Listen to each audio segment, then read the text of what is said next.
Halo semua, apa kabar? Di video ini saya ingin membicarakan tentang semua pekerjaan saya yang pernah saya kerjakan di Indonesia maupun di UK.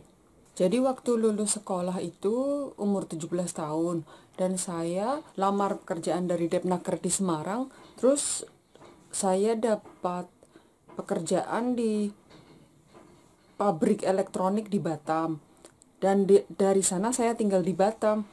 Setelah bekerja 5 tahun di pabrik elektronik, saya merasa bosan dan saya ingin ganti pekerjaan. Jadi saya belajar bahasa Inggris dan juga komputer sendiri. Saya lulusan SMK di Indonesia, jurusan akuntansi ya. Itu saya bisa mendapat pekerjaan untuk administrasi dan juga document controller. Itu untuk project.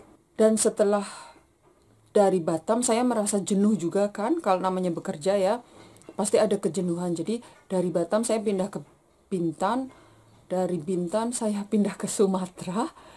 Pekerjaan saya yang di Sumatera itu di Tapanuli Selatan untuk Martabe Project, dan itu project tambang emas, dan project itu sekarang masih ada. Karena ada PHK di Sumatera, akhirnya saya pindah ke Lombok dan ke Bali. Dan di Bali itu susah cari kerja juga karena kan pengalaman pekerjaan saya itu tidak di hotel ya. Jadi akhirnya saya jadi office manager di sana sampai saya pindah ke UK. Dan saya pindah ke sini itu karena ikut suami. Karena saya biasanya bekerja, cari pekerjaan di UK itu susah. Apalagi misalnya dulu kan saya tidak ada pendidikan dari UK sendiri. Jadi itu susah sih. Dan mau tidak mau ya, jadi tidak gengsi. Pekerjaan pertama saya itu saya cleaning service di penginapan. Padahal saya di Indonesia tidak pernah bekerja cleaner. Tapi ya namanya kalau memang Anda tidak gengsi dan ingin punya uang sendiri, itu semua pekerjaan apa saja pasti dipegang. Yang penting halal ya.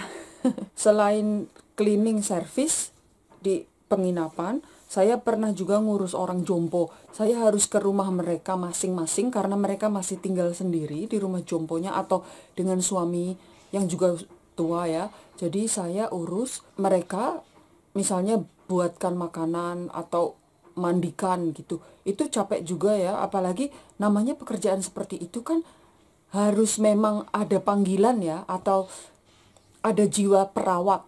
Kalau Anda bukan jiwa perawat itu susah sekali. Kadang kan mereka ada yang marah, ada yang pikun itu. Dan misalnya ada rumah terakhir yang harus saya kunjungi sebelum selesai bekerja, itu kadang saya kasihan kan sama orang tua, dia makan siang sendiri. Akhirnya saya kadang temani duduk sambil nonton TV. Padahal itu cuma sebentar ya, cuma sekitar 10 menit. Kan kadang mereka kesepian juga gitu. Saya cuma duduk di sana temani, terus nanti ambil piringnya saya cuci gitu. Setelah dari sana saya pindah ke tempat pekerjaan yang mengurus orang cacat. Jadi ini mengurus orang cacat itu kebanyakan udah jompo juga, udah tua, di atas umur 50. Itu kasihan juga karena mungkin keluarganya sudah meninggal semua. Dan mungkin juga karena keluarganya itu tidak mampu lagi untuk mengurus ya, karena namanya urus orang cacat itu kadang kan harus diangkat, dibantu untuk berdiri. Jadi memang misalnya Anda bukan orang yang suka bekerja hubungannya dengan manusia, itu susah sekali. Saya agak susah juga. Waktu itu saya keluar karena saya sempat dipukul sama salah satu yang orang cacat di sana. Tapi kan namanya dipukul sama orang cacat di sana kita nggak bisa balas. Saya akhirnya nangis. Dan waktu itu kan saya belum masuk kategori untuk bisa sekolah gratis ya. Untuk pekerjaan yang profesi saya dari Indonesia susah sekali karena saingannya sangat tinggi. Akhirnya saya memutuskan untuk kuliah lagi. Memang sih setiap orang pasti ada perbedaan pendapat dan juga perbedaan cara berpikir. Tapi kalau saya memang dari kecil selalu ingin kuliah ya. Jadi pendidikan itu akan saya kejar sampai manapun, sekalipun itu berat. Sebenarnya tinggal di luar negeri itu, misalnya ada yang bilang, oh enak ya tinggal di luar negeri, pasti suaminya kaya, terus liburan terus. Itu sebenarnya tidak juga. Itu tergantung kita masing-masing. Kalau saya berpikirnya kan itu uang uang suami. Memang sih dibilang, oh uang suami, uang Anda juga. Tapi kalau saya, pendidikan saya pas kan juga bukan pendidikan suami, gitu. Otak saya sendiri.